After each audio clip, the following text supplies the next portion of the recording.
மாண்புமிக்க இளைஞர்களே, இனிய நாள் 7/4/2025 திங்கள் கிழமை.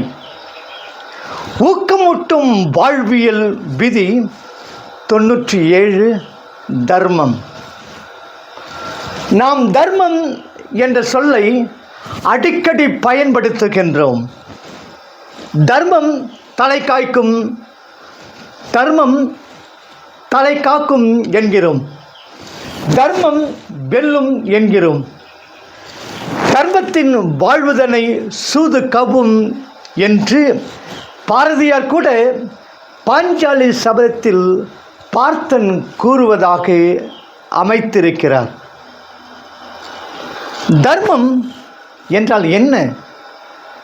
அது நீதி என்ற பொருளா, வாய்மை என்ற பொருளா, பரோபகாரம் என்ற பொருளா, அறம் என்ற பொருளா, மதம் என்ற பொருளா? தர்மம் என்கிற வடைமொழி சொல்லுக்கு உண்மை என்றும் உணர்தல் என்றும் பொருள். தர்மம் என்கிற மூலச்சொல் தர் என்பது. தர் என்றால் பிடித்து கொள்வது என்று பொருள். ஒரு குறிப்பிட்ட குணத்தை பிடித்து கொள்வது என்று பொருள்.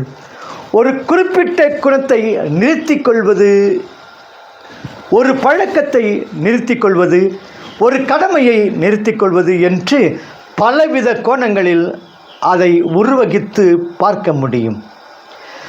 துயரத்திலிருந்து பிணைப்புகளிலிருந்து விடுவிப்பது என்கிற பொருள் பற்றி அதை கையாண்டார். ஆக தர்மம் என்பது துயரத்திலிருந்து தூரமாக ஒருவனை பிடித்து வைப்பது.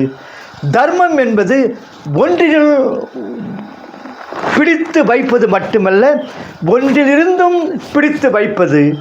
தர்மத்தை உணர்த்துதல் என்று நோக்கும்போது படிப்பறிவிலிருந்து பட்டறிவிலிருந்து என்று 2 பிரிவுகளாக பார்க்கலாம்.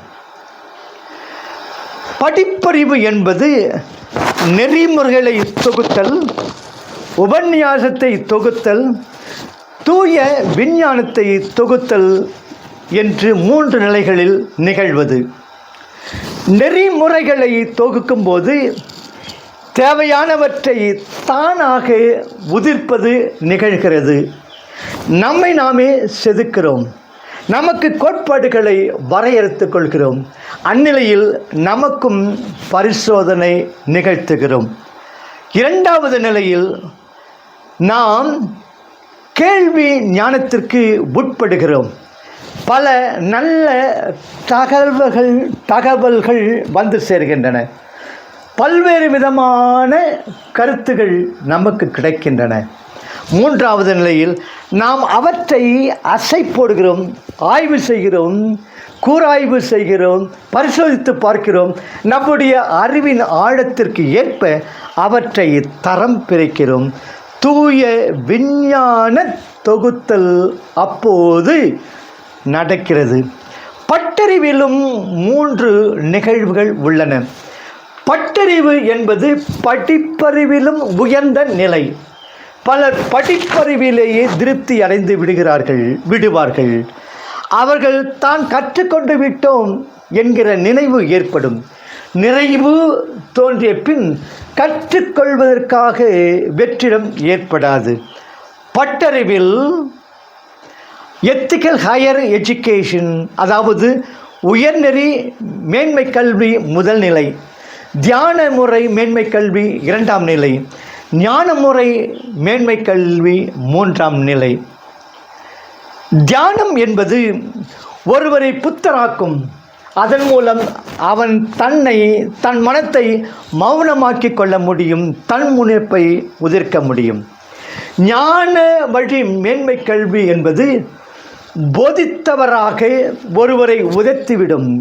அந்நிலையத்தான் அனுபவங்களை பிறருக்கு உணர்த்தி நிலைவை காட்டும், வில்லாக மாற்றும் பக்குவம் ஏற்படுகிறது. புத்தர் தர்மம், போதனை, குழுமம் ஆகிய 3 ரத்தினங்களாக கருதப்படுகிறது. ஒரு கதை.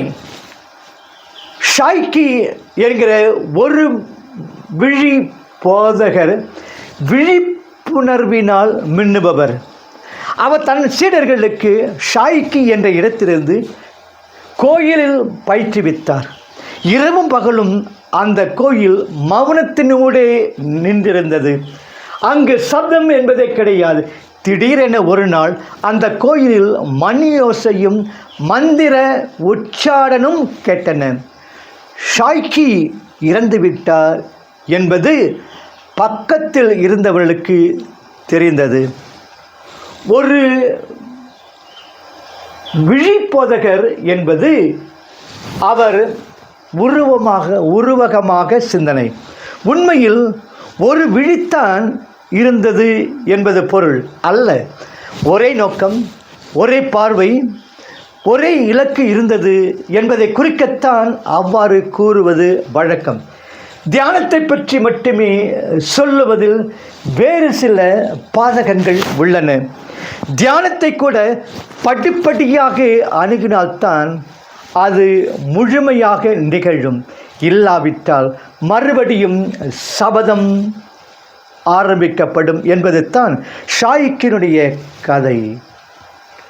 வாழ்க வளமுடன். நாளை சந்திப்போம்.